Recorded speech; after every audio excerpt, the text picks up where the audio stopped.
délégation haïtienne s'est rendue à Santo Domingo en vue de faire valoir la position du gouvernement haïtien en présentant et en décrivant l'ouvrage de dérivation.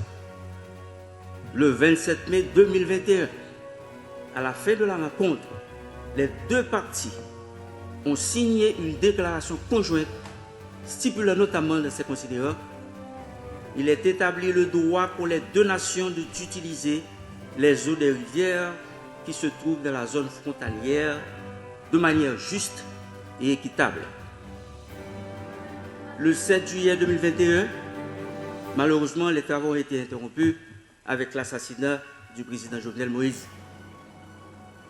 Le mercredi 30 août 2023, des agriculteurs de la plaine de Bas-Maribaou ont entrepris la poursuite des travaux de raccordement du canal. Le 1er septembre 2023, le Premier ministre Ariel Henry a dépêché une mission sur le terrain en vue de discuter avec les riverains.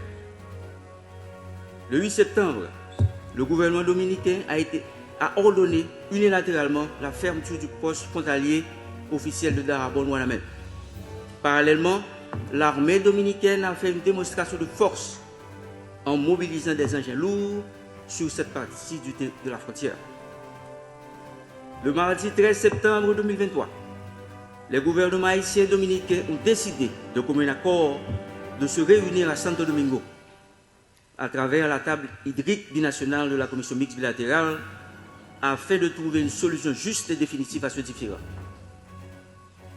Le 14 septembre 2023, alors que les deux parties étaient en pleine négociation, un décret présidentiel a été promulgué par le gouvernement dominicain mettant à exécution les menaces proférées 3 jours plus tôt de fermer les frontières terrestres, aériennes et maritimes avec Haïti.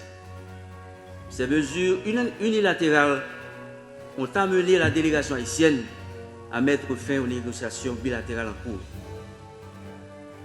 Monsieur le Président, chers collègues ambassadeurs, la construction du canal ne va pas s'arrêter.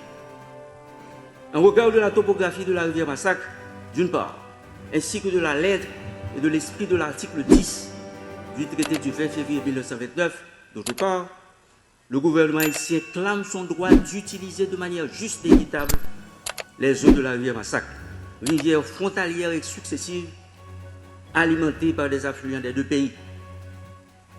La situation actuelle, caractérisée par la fermeture des frontières terrestres, aériennes et maritimes, ainsi que la mobilisation de troupes militaires du côté dominicain, n'est profitable ni à la République d'Haïti, ni à la République dominicaine. Il y a une urgente nécessité de calmer les esprits et de prendre des mesures concrètes pour une désescalade. Haïti condamne fermement l'utilisation de la menace, des manœuvres d'intimidation et de la désinformation qui ne sauraient se substituer au respect des engagements internationaux. Le gouvernement haïtien exprime sa grande préoccupation face à l'intransigeance des autorités dominicaines. Il condamne fermement leur récente décision d'agrandir le canal de la Vihia avec l'intention officiellement affirmée de dévier complètement les eaux de la rivière Massacre afin d'en priver les utilisateurs haïtiens en violation flagrante du traité de paix, d'amitié, d'arbitrage du 20 février 1929.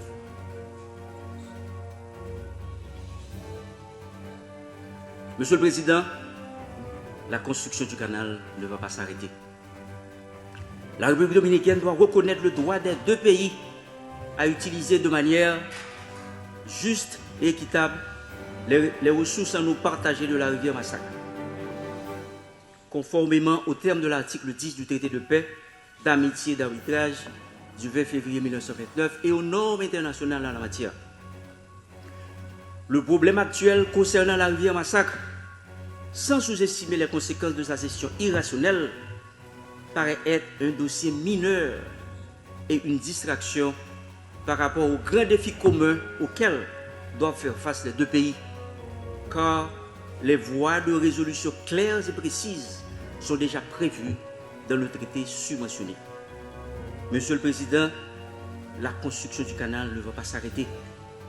Le gouvernement haïtien réaffirme le droit du peuple haïtien à un usage juste et raisonnable des eaux partagées et s'engage à travailler avec toutes les parties prenantes locales pour la réalisation des travaux dans les règles de l'art par les entités qui ont les compétences techniques et légales pour ce faire. Le gouvernement haïtien lance un appel à la sérénité et réaffirme la volonté de continuer à travailler afin d'obtenir une solution définitive aux différends sur l'utilisation des ressources en eau de la rivière Massacre et à poursuivre en ce sens les discussions alternativement en Haïti et en République dominicaine. Elle réitère son invitation transmise par la note en date du 15 septembre 2023 du ministère des Affaires étrangères adressée au ministère dominicain des Relations extérieures à reprendre les négociations. Le dialogue est un élément essentiel aux relations de bon voisinage. Monsieur le Président, la construction du canal sur la rivière Massacre est depuis quelques années l'un des sujets faisant unanimité au sein de la population et de tous les secteurs en Haïti. Les Haïtiennes et les Haïtiens, en solidarité avec la population du Nord-Est et plus particulièrement la communauté de Ouanamètre, parlent d'une seule voix quant à la poursuite des travaux. Nous dit KPK, canal là, pas campé. La construction du canal ne va pas s'arrêter. La construction du canal ne va pas parar. Le gouvernement de la République d'Haïti réclame le respect de l'intégrité de son territoire, sans faire un compte rendu exhaustif de la situation de nos compatriotes en terre voisine. Le gouvernement appelle aussi à la protection de ses ressortissants et au respect des conventions internationales en la matière. Il réitère également l'appel au dialogue entre les deux parties. Je vous remercie.